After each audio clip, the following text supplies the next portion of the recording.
You know, part of what trips people up, and I'm talking about people who claim to be Christians, part of what trips us up is that some of us really don't do a very good job of maintaining an eternal perspective. We have a short-term, earthly perspective, not a long-term, eternal perspective. I actually see this pretty regularly.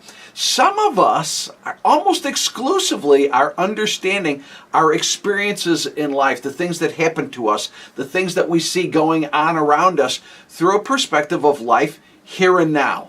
Life in this earthly domain. In other words, some of us are thinking about what happens, and we're looking around and we're forming judgments, even about God and about who He is, based on this understanding that this life right now, this is it. This is the main deal right now.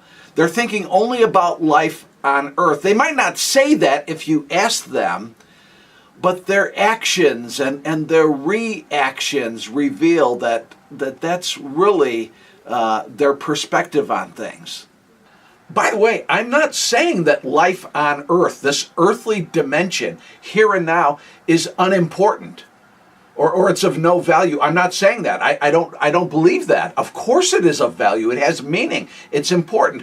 What I am saying, however, based on what the Bible tells us, is that there's something more. And if we're trying to make sense of life and of God and what's happening in this world, and I'm talking about as a Christian, if we're trying to make sense of this and we're coming to conclusions without taking eternity into account, we will not have a helpful, proper, complete biblical Christian understanding. We won't be operating with that.